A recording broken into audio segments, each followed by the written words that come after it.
God, you can hear absolutely every sound on our street. Also, you have no idea how much time I spent into not looking as shiny as I do. Let me try.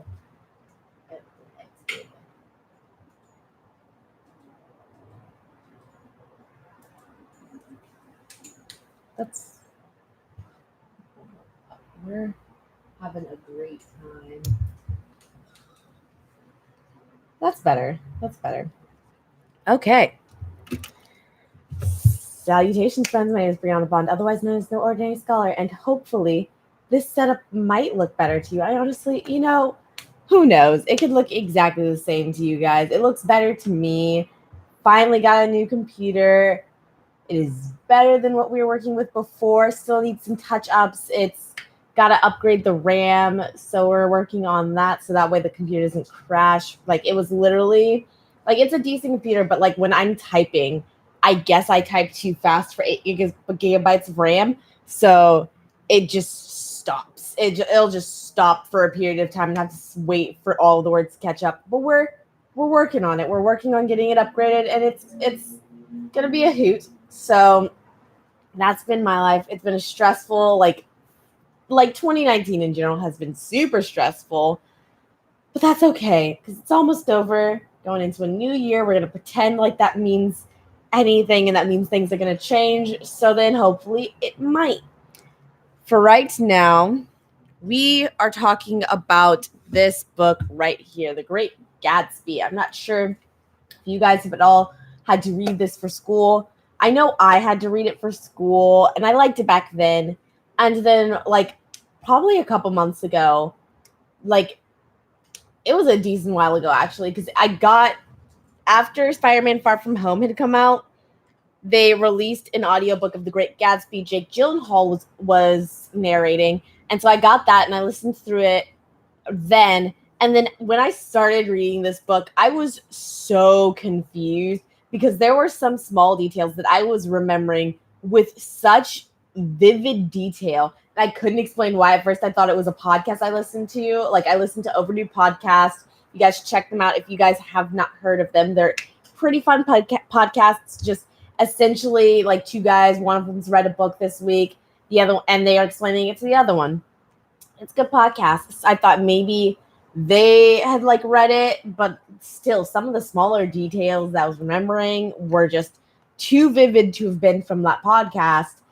And then I suddenly remembered that I had gotten that audiobook, and that's where I had heard from it, which is interesting to me because I had initially thought that I would never really want to do like a podcast or count like an audiobook that I've listened to as a book for this, because I never felt like I was able to retain information as well. But apparently, like, the second I read it, it's just right there, right in there.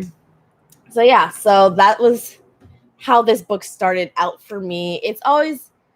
Great Gatsby has always been a book I found pretty interesting. I liked it. It was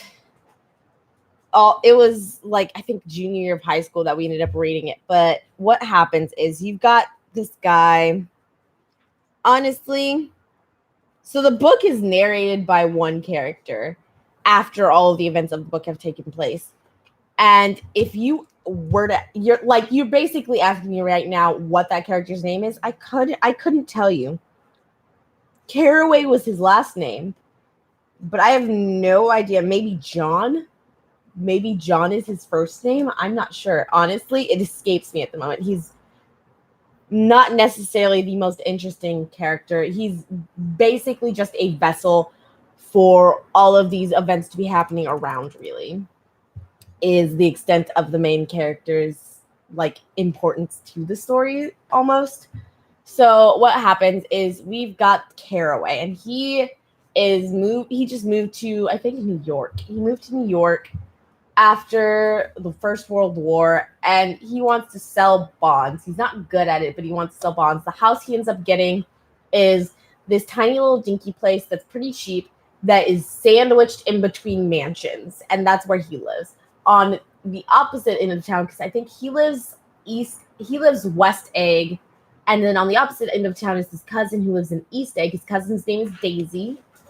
She lives in like this absolute like almost a mansion, but like it's a mansion by my standards, by the standards of someone who's like only ever lived in at most a 3-bedroom house, a like small like 3-bedroom 2.5 bath house. It was a mansion by my standards, and then but like West Egg is like the big like celebrity mansions.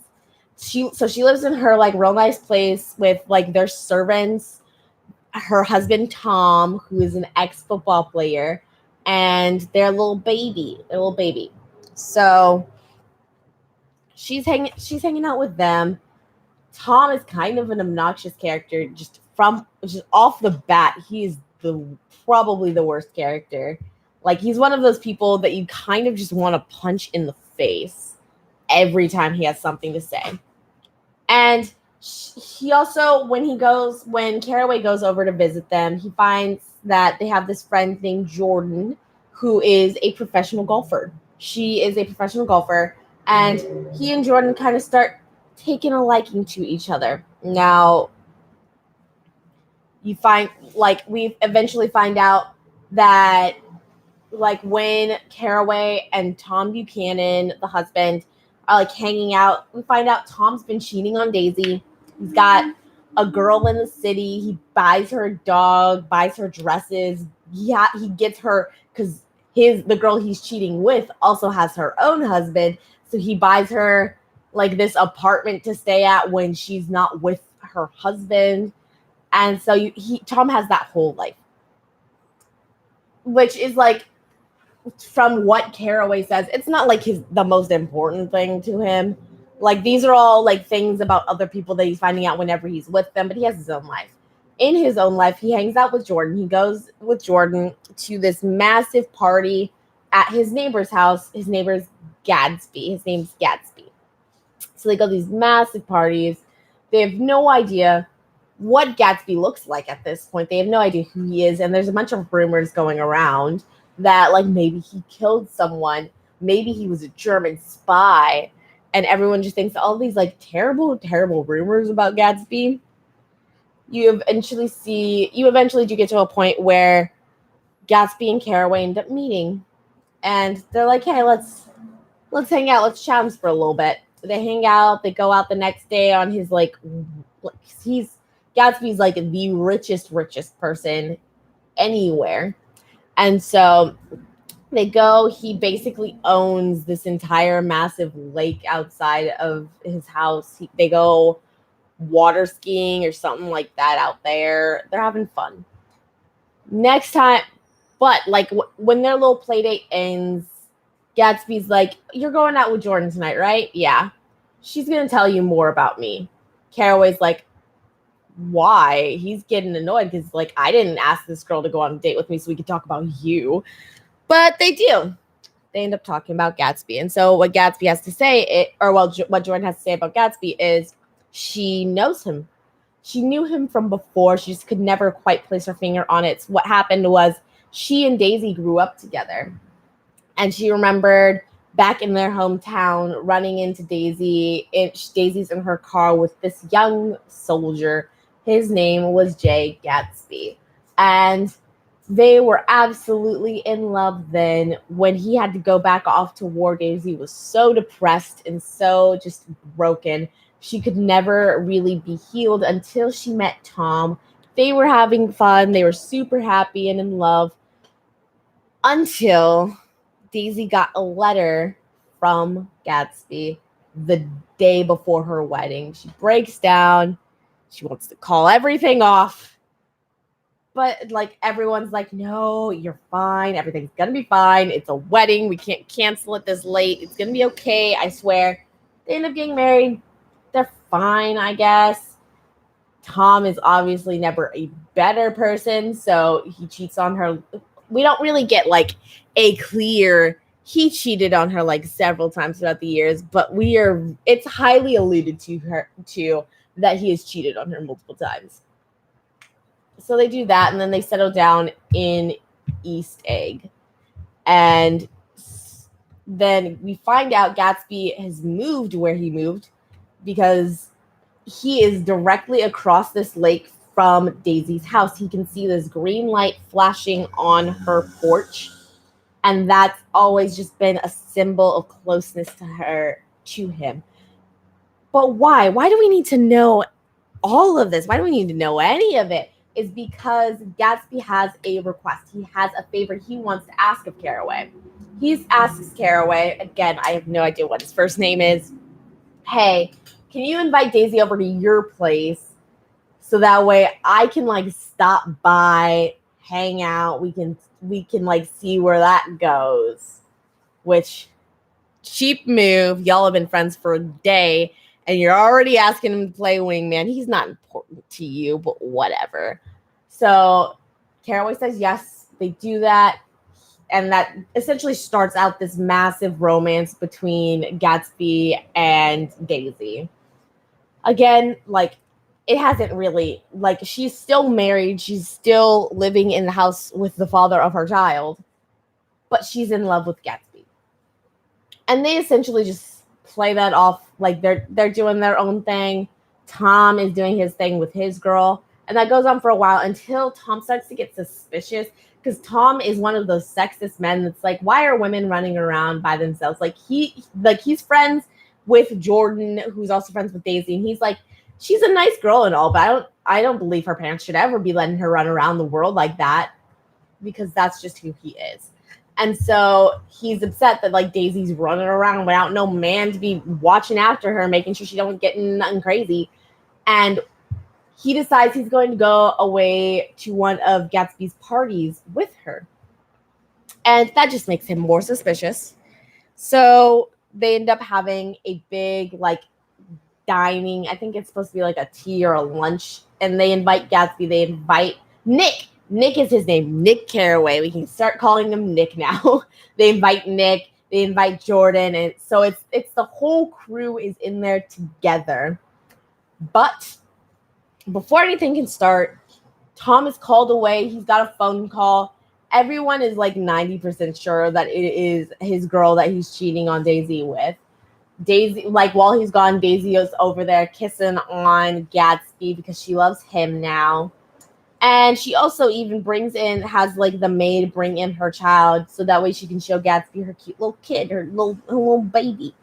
And so when Tom gets back, there is nothing but tension in this room because he is very certain that Gatsby and Daisy are cheating together. So like he's obviously angry. They're all angry with each other. It's like a recordly hot day, and I like no one has air conditioning, so everyone's dying. And so they decide they want to go drive around, and they switch cars because Tom wants to be a big man. He's like, Gatsby, I'm gonna take your sports car. You take my coupe. We're gonna be fine. And so it ends up being Daisy and Gatsby driving the coupe, and then Tom, Nick, and Jordan are driving in Gatsby's car. And they drive around. Tom and them stop to get gas at the gas station where his mistress is the word, his mistress and her husband live and work. And that's only important because it triggers something later on in the story. So they stop to get gas. Her husband is sick, and they realize it's because he found out that she's cheating. He doesn't know with who, but he found out that she is cheating on him, and he says that he's going to take himself and his wife far, far away from all of this. And that further breaks Tom down because not only does he not have a secure hold on his own woman, he does not have a secure hold on the woman he borrows, and it's crazy. So they finally all find their way to some hotel that they want to go hang out at, get some ice, get some whiskey, just cool down, when everything just explodes. So you have all of the accusations of the cheating. You have Gatsby swearing and attacking Tom, saying she's lying to you this whole time. She never loved you. She always loved me. The only reason she married you was because I wasn't around. And it becomes a whole thing. Everyone gets angry. Everyone's yelling. but there's like a turning point. There's like the starting point of like Jay Gatsby is almost winning the argument, and he's got Daisy backing him up. Then she kind of breaks, and her break is when Tom kind of starts accusing Jay Gatsby of being a criminal, being a bootlegger, saying he has all this shady under the counter business that he runs, and that's the only reason he has his money. And then at that point, Daisy kind of breaks, and she's like, God, Gatsby, I love you now. Why couldn't that be enough for you? Yes, I loved you before I knew Tom, and I love you now. But there was a point in time when I did love him. Why can't you just accept that? Why can't that just be okay? And from there, Gatsby's trying to convince her more and more that that's not true. That can't be true. That can't possibly be true. And as the more he does this, the more she starts to slip away. And so now everyone's just upset. We don't really know what to do. No one really feels comfortable. No one really knows what to do. And it gets to the point where they just start heading home. Tom tells Daisy and Gatsby to go in Gatsby's car together to get home. And then Tom, Jordan, and Nick all take the coupe. Daisy and Gatsby leave first. Tom's like, he's not gonna be bothering you no more. He knows his place. Everything's gonna be fine. So they leave, and a while after Tom has had a little bit more time to like cool down, relax, find himself, they leave, and they're like halfway through town. And when they run into like this massive crowd, they're like, oh my God, it's an accident. We're just gonna look at it because everyone has to look at a car accident. So like, we're gonna pull over, we're gonna look at it, find out what happened, and then we're gonna head out. And they realize that Tom's mistress had gotten hit by a car. The car had not even stopped after hitting her. And her husband is just breaking down at this point. He is not okay. Tom is also like completely internally shattered from this because he also very much cared about her. So you have that's going on, and someone recalls having seen it being a yellow car. Gatsby's vehicle, Gatsby's super fancy sports car type thing, was a yellow car, a notably yellow car. And so Tom is just inside thinking and blaming Gatsby for this. So he just speeds home so he can get home, talk to Daisy, and they start talking. Gatsby, Nick, and Jordan are also dropped off, and he's like, I'll call you guys a cab. Jordan goes inside to like drink some tea. Nick stays outside, and he finds out Gatsby's just hanging out outside of the house, just waiting there. And Gatsby says, I'm waiting. I don't want, like, in the event that Tom tries to turn this into something, if he starts getting violent with her, I want to be here to make sure she gets safe. I want to be here until they fall asleep and make sure they fall asleep safely. We have a code. Daisy and I have a code. She's going to signal to me in the event that she needs extraction, okay? And so Gatsby and like Nick is trying to Nick is like at this point kind of disgusted with Gatsby because he also thinks that like he just sped through the woman, ran her down without stopping. And when he starts questioning about that, he realizes Daisy was driving the car. Daisy had never driven a car before, but Daisy was driving the car.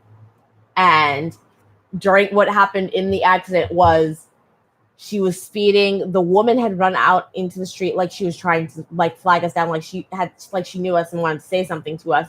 Daisy tried to veer off into the next lane, but there was a car coming directly at her there, so she veered back, and at that time there was not enough time to overturn and miss the woman. And then like he kept trying to tell Daisy to stop the car, but she refused. She was freaking out too bad. And so at this point, like, Nick can still tell that Gatsby is in love with her and he wants to be with her, all of that.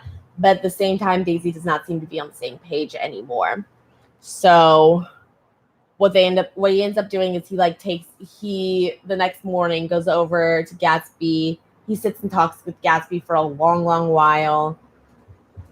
And then he just holds off until the point where he physically just has to go to work. So he leaves and he's like, I'm going to call you at noon. Calls at noon. Butler says he's leaving line open for someone in Detroit, I think. And then, he starts to feel a little suspicious about that. So the second he gets off work, he hops immediately on a train and like runs down to the house. When he gets to Gatsby's house, he discovers that Gatsby had been shot, and also like Gatsby had been shot, and further into his yard, you saw the body of the mistress's husband. So the presumption is that because it was Gatsby's car that hit her, he assumed Gatsby was the one she was cheating with, and that Gatsby was the one that hit her and killed her. So the man killed him and then killed himself. The last of the book, the end of the book, is Nick trying to gather people to go to Gatsby's funeral, because Gatsby always had these lavish parties. There were hundreds of people there at any given time. So he was thinking some of them had to at least have had some desire or some need for closure with this man. And the only people he's only able to get a hold of the father of Gatsby, who, once he found out about Gatsby's death in the papers, he decided that he was going to come down so he can be there for the funeral. He gets there and he's just so proud of all of the things his son has done. His son, like, for his own life, and then Gatsby also bought his father a house to live in, and so he's just so proud of his son. He's just looking at all of the things his son has accomplished with pride and obviously grief because of his now passing. So you have that, and you have a man who we see at the very beginning of the book just admiring Gatsby's library. It's then and then at the funeral, really the only times that you see him.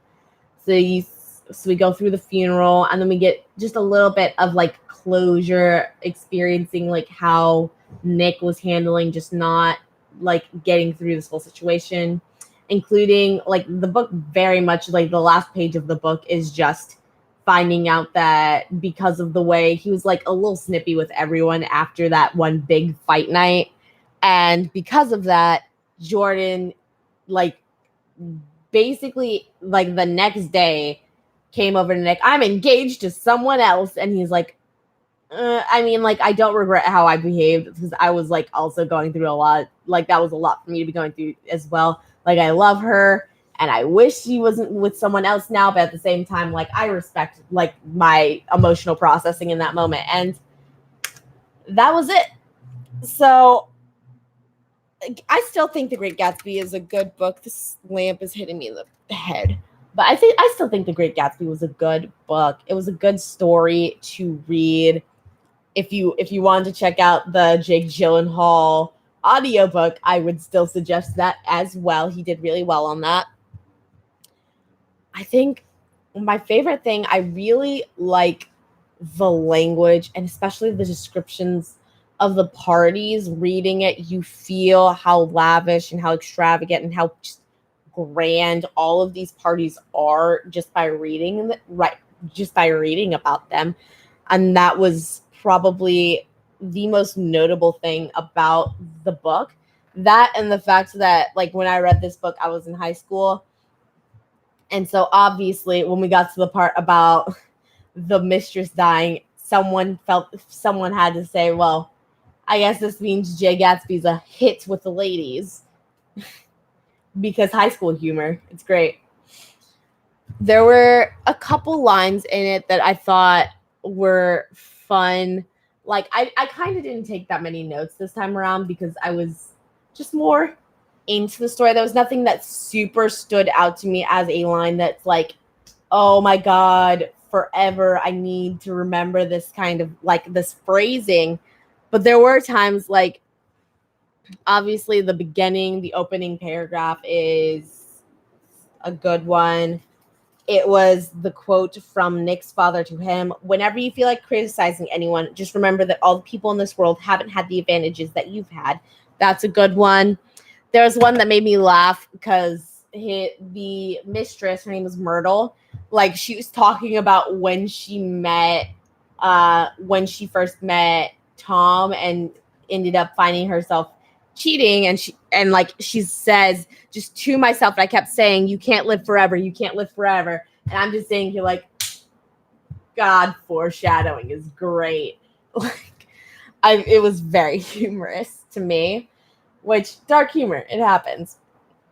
The other thing I found kind of interesting in this was because remember how I was talking about how Tom is just like the worst. Tom is an obnoxious creature. He is a terrible human being. Like he's always talking about how women have their place, women should be running around without someone watching them. He's also always going on about like ethnics, how the colored people are going to rise up and how white people are the superior race.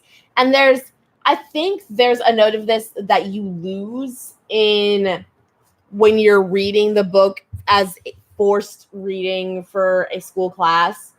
I think there's almost like, because in that situation, it's not something you chose to read, something you wanted to read. And it's not something you're doing just to read. It's because you have to memorize certain things about it for a test, because you have a test on Friday for this. You have a test for science, history. Every class has a test on Friday because that's the day you have all of your classes. It's like there's a lot going on when you're reading this in school. Reading this to read it, though, there is this note of all of the stuff that Tom is talking about, like the racism, like his racism, his sexism, his just like how he's passing off the like superior race stuff as being real science. And I remember like thinking and almost brushing this off in high school is like, oh, that's just how people were back in that time. But it's even addressed in here, comparing him to the other people in the book that he's discussing things with. He is very much behind the times. Like, again, Jordan is a professional athlete, and he's still talking about her like she's a 6-year-old child. Like, why is she running around without like supervision? But she's a professional athlete. Society has deemed her a champion of what she does, and he still thinks that stinks. He still thinks that that's not enough to justify her not having a male escort. Like, this is after World War One. After World War One, women were very much in the workforce, but that's just not what he feels is right. And so, but yeah, so you do notice like those types of things. And I was questioning, is this really supposed to be like, this is the time period, or is this just him being behind the times? And it feels more like he's behind the times than anything else when comparing him with the other characters in the book.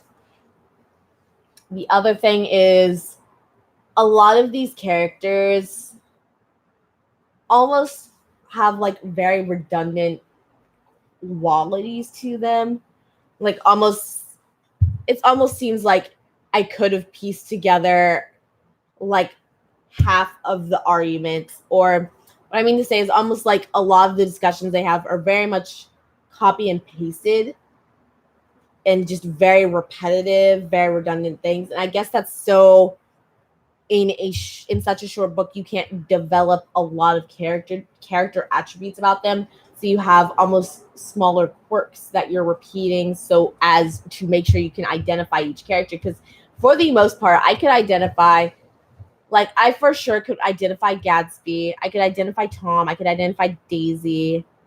And then really, like, Nick and Jordan, I could identify because they weren't the other three. They didn't have necessarily the strongest personality traits to me. But again, the book is like 180 pages.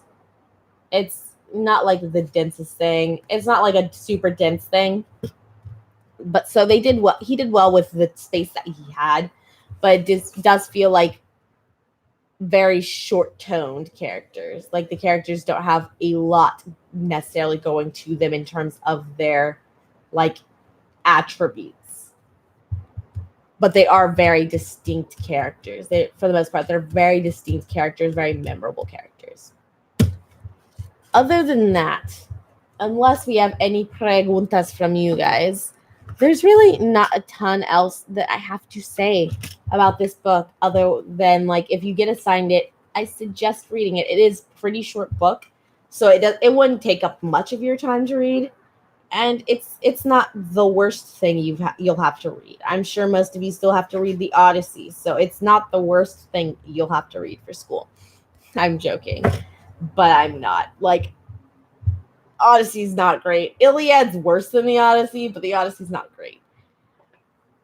Okay, so that's it. I did really appreciate this book, and in letting you guys know, the next book that I plan to read is called The Ultimate Book Marketing Crash Course by Nicholas Eric. This is obviously nonfiction. I felt like I've been reading a lot of fiction. I've also felt like I've been reading a lot of books that I've already read before. So not only did I want to read something nonfiction, something just a little bit different than what I've been getting into recently, but I also wanted to read something that is completely new, but not necessarily like super, super under the radar, self-published author kind of things, because I've not had the greatest experience with the self-published books that I've read so far. But there are good like self-published books. Like I do plan on reading around Valentine's Day a book that it's called Cupid's Match, and I've also read before. I read it when it was still a Wattpad book, but I loved it. It was great. Hopefully, they said there have been some edits between then and now, but hopefully it's still like that A1 book that I read. But yeah, other than that, that's the book that I'm going to be reading for the next live stream, which would be actually in January. This is the last video of the year 2019. Almost over, guys. Take a breath. Take a deep breath. Is this the last video? When is December 31st, actually? Because that might be on a Wednesday. No, it is not. No, it's not. January 1st is on Wednesday. So we are doing a live stream on January 1st, guys. Hey, it'll be fun. It'll be fun. If you want to hear from me before then, check out my Patreon account.